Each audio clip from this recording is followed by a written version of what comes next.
On meurt comme on a vécu.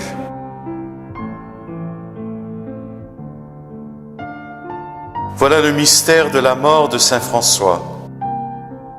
Étendu sur la croix avec le Christ, il chante, et son agonie devient louange et action de grâce. Cela apparaît avec évidence dans le récit de son transitus. François, crucifié désormais avec le Christ, tant dans sa chair que dans son âme, brûlait comme lui d'un amour séraphique pour Dieu, et comme lui, avait soif du salut des hommes. C'est pourquoi il faisait transporter son corps à demi-mort. Les clous qui ressortaient des pieds lui interdisaient la marche par les villes et les bourgs pour inviter tous les hommes à porter la croix du Christ. Et il disait à ses frères: « Mes frères, commençons à servir le Seigneur, car nous n'avons pas fait grand-chose jusqu'ici. » Il aurait bien voulu aussi revenir à ses premiers exercices d'humilité, le service des lépreux par exemple, comme au début de sa conversion, et traiter en esclave comme auparavant son pauvre corps, délabré par tant de fatigue. Il se proposait à la suite du Christ de nouveaux exploits, et l'épuisement de son corps n'ôtait pas à son esprit, vaillant et courageux, l'espoir de vaincre l'ennemi lors d'un nouveau combat. C'est qu'il n'y a point de place pour la paresse et le laisser aller dans une âme que l'aiguillon de l'amour excite à faire toujours plus et mieux. La chair finit par s'adapter si bien à l'esprit et lui obéir si docilement que dans sa poursuite de la parfaite sainteté, loin de regimber, elle semblait au contraire le devancer et l'entraîner. 2 ans après avoir reçu les stigmates sacrés, c'est-à-dire 20 ans après sa conversion, littéralement battu par le marteau de multiples tribulations, François, au palais de l'évêque d'Assise, où il demeurait alors, demanda d'être transporté à Sainte-Marie de la Portioncule, afin de rendre la vie du corps au lieu même où il avait reçu la vie de la grâce. À mi-chemin, à l'hôpital Saint-Sauveur des Murs, n'y voyant presque plus, il fit tourner le brancard face à Assise, et se dressant un peu, il bénit sa ville. Arrivé à la Portioncule, il se fit étendre nu sur la terre nue, la main gauche sur la plaie du côté droit pour la soustraire au regard. Et là, dépouillé de son cilice, il fixait des yeux le ciel comme il aimait à le faire, aspirant de tout son être à la gloire éternelle. Il dit aux frères: « J'ai accompli ma tâche. Que le Christ vous apprenne à accomplir la vôtre. »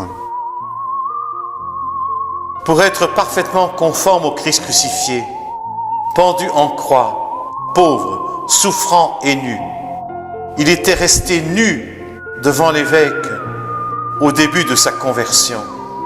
Et c'est nu également qu'il voulut sortir de ce monde au moment de sa mort. Aux frères qui l'assistaient, il ordonna, au nom de l'obéissance, dont la charité leur faisait un devoir, de le déposer nu sur la terre après sa mort et de l'y laisser durant le temps nécessaire pour parcourir 1000 à pas lents. Quel homme vraiment chrétien! Lui qui voulut vivre comme vivait le Christ, mourir comme il est mort, rester comme lui, cadavre délaissé après la mort, et qui mérita les honneurs de l'impression en son corps de cette parfaite ressemblance. Le soir descend lentement. François sait que sa mort est proche. La mort, sa douce sœur, comme il l'appelait. Il fait venir ses fils qu'il aime, pour lui chanter le cantique des louanges du Seigneur sous sa mort prochaine. Très haut, tout-puissant, bon Seigneur, à toi sont les louanges, la gloire, l'honneur et toute bénédiction. À toi seul, très haut, ils conviennent, et nul homme n'est digne de te nommer. Loué sois-tu, mon Seigneur, avec toutes tes créatures, spécialement Messire, le frère Soleil, par qui tu fais le jour et nous éclaires. Et il est beau, et il rayonne de grande splendeur.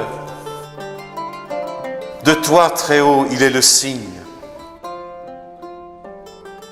Loué sois-tu, mon Seigneur, pour Sœur Lune et les étoiles. Dans le ciel, tu les as formées, claires, précieuses et belles. Loué sois-tu, mon Seigneur, pour Frère Vent, et pour l'air et le nuage, le serein et tout temps, par lesquels, à tes créatures, tu donnes le soutien. Loué sois-tu, mon Seigneur, pour Sœur Eau, qui est fort utile et humble, précieuse et chaste. Loué sois-tu, mon Seigneur, pour Frère Feu, par qui tu éclaires la nuit. Il est beau et joyeux, robuste et puissant. Loué sois-tu, mon Seigneur, pour notre maternelle sœur la terre, qui nous porte et nous mène, et produit la variété des fruits avec les fleurs colorées et l'herbe. Loué sois-tu, mon Seigneur, pour ceux qui pardonnent par amour de toi, soutenant injustice et tribulation.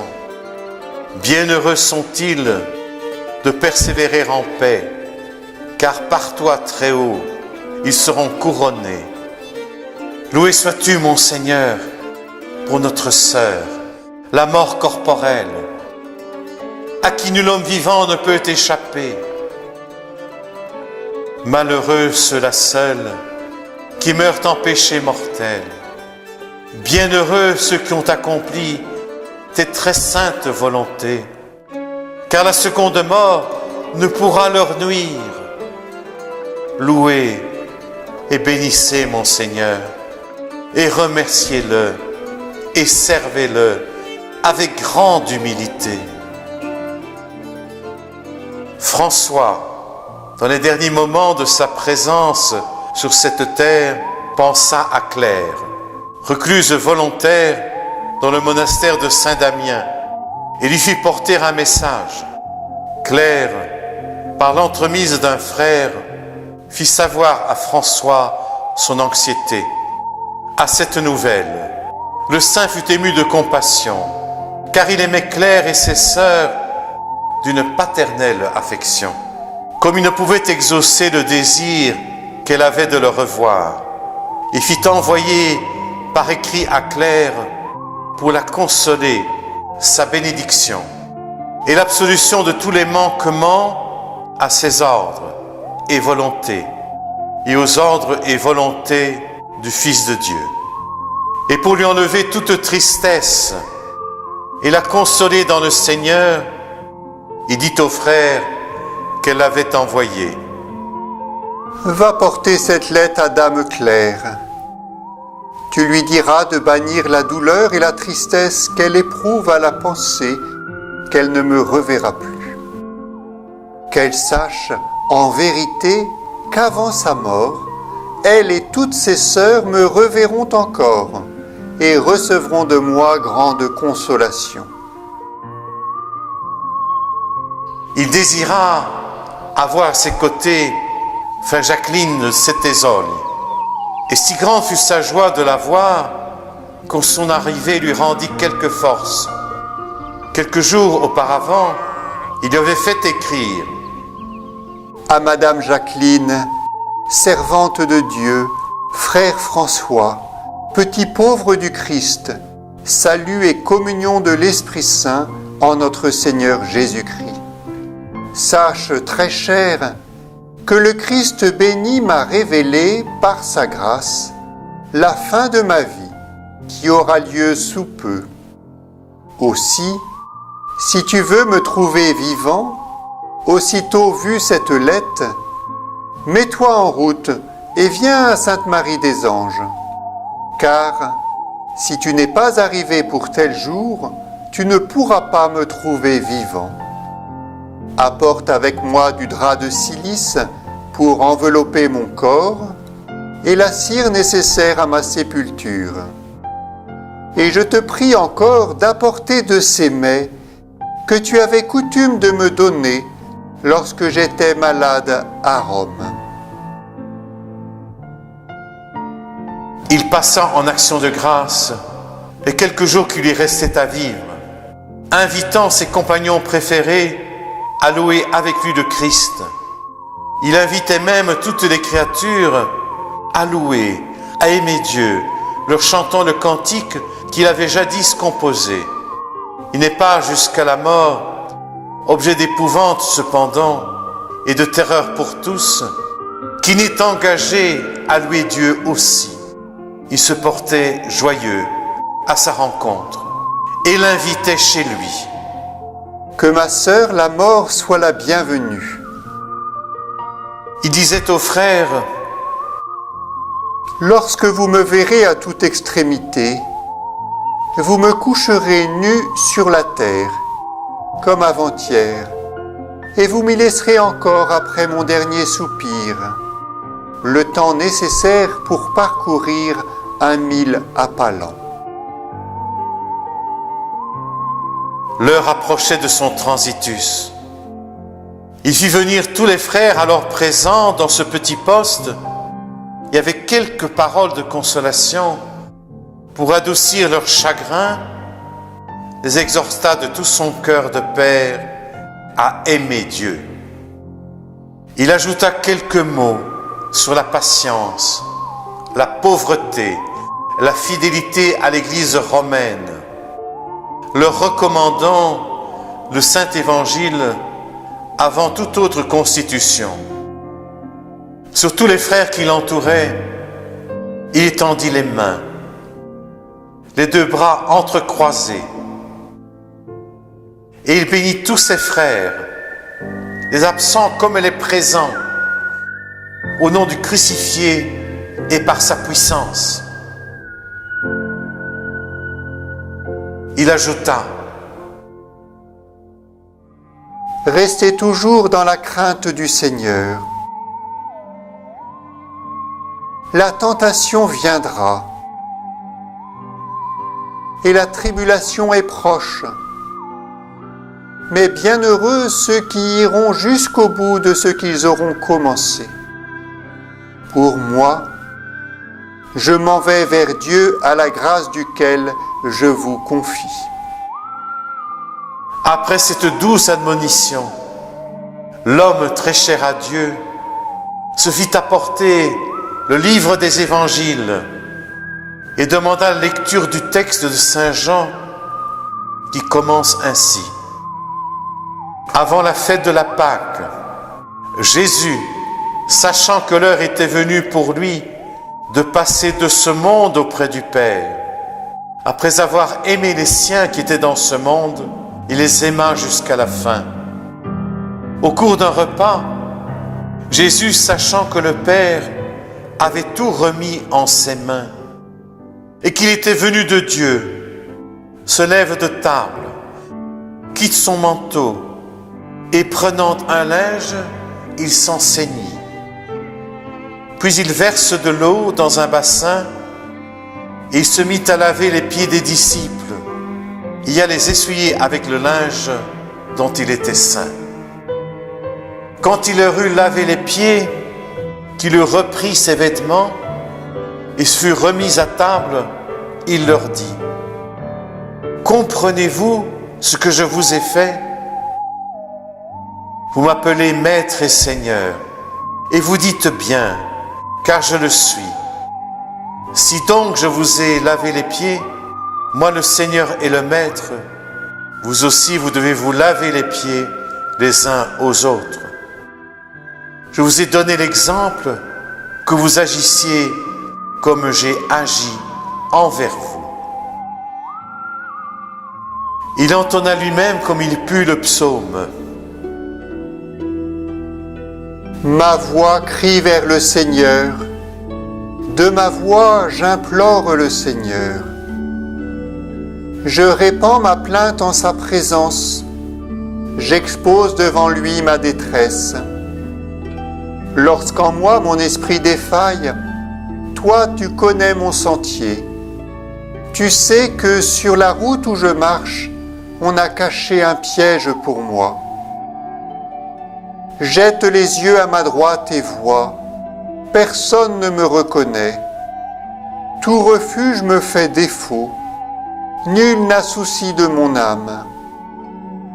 Je crie vers toi, Seigneur, je dis, tu es mon refuge. C'est toi qui es mon partage sur la terre des vivants. Prête l'oreille à ma supplication, car je suis au fond du malheur. Délivre-moi de ceux qui me poursuivent, car ils sont plus forts que moi. Tire mon âme de sa prison, afin que je célèbre ton nom. Autour de moi les justes feront cercle, à cause de tes bienfaits pour moi. Et il poursuivit jusqu'au bout. Les justes m'attendent. Donne-moi ma récompense.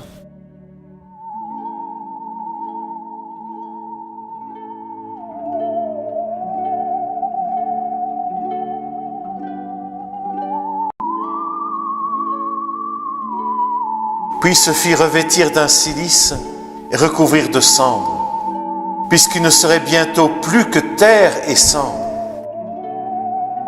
Il y avait là rassemblé beaucoup de frères, dont il était le père et le chef. Debout pleins de respect, ils attendaient son bienheureux trépas. Enfin, son âme très sainte se dégagea de la chair pour être absorbée dans l'abîme de la lumière, et son corps s'endormit dans le Seigneur.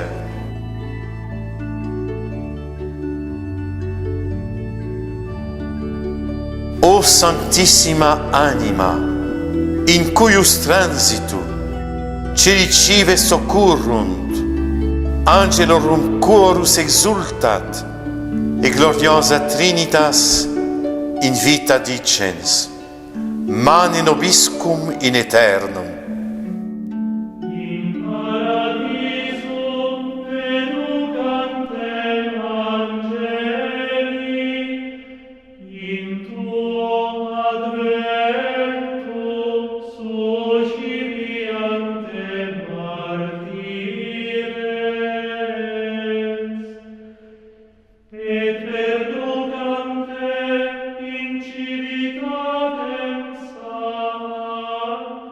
Venez, saints de Dieu, accourez, anges du Seigneur, accueillez son âme et présentez-la au trône du Très-Haut. C'est le Christ qui t'accueille, lui qui t'a appelé, et les anges te conduisent avec Abraham au paradis. Accueillez son âme et présentez-la au trône du Très-Haut. Donne-lui, Seigneur, l'éternel repos, et que resplendisse pour lui la lumière éternelle. Accueillez son âme et présentez-la au trône du Très-Haut. François, ami et serviteur du Très-Haut, fondateur et chef de l'ordre des frères mineurs, propagandiste de la pauvreté, modèle de pénitence, prédicateur de la vérité, miroir de sainteté et type achevé de la perfection évangélique, était parvenu au plus haut sommet par une ascension continue et avec l'aide de la grâce du ciel. Dieu lui avait donné une gloire merveilleuse durant sa vie, immensément riche de sa pauvreté, sublime dans son humilité, profond par sa simplicité, d'autant plus vivant qu'il était plus mortifié, d'autant plus remarquable que sa conduite était plus banale. Mais il lui donna une gloire incomparablement plus merveilleuse après sa mort. Car en quittant ce monde pour entrer dans les demeures éternelles et participer à la gloire totale, en puisant de façon plénière enfin à la source de vie, son âme laissait ici-bas, imprimée dans son corps, des preuves évidentes de la gloire qui l'attendait. La chair très sainte qu'il avait crucifiée, avec tous ses vices, et déjà dès ce monde recréée, offrait à tous les yeux, par un privilège unique, une image de la passion du Christ et donnait comme une préfiguration de la résurrection.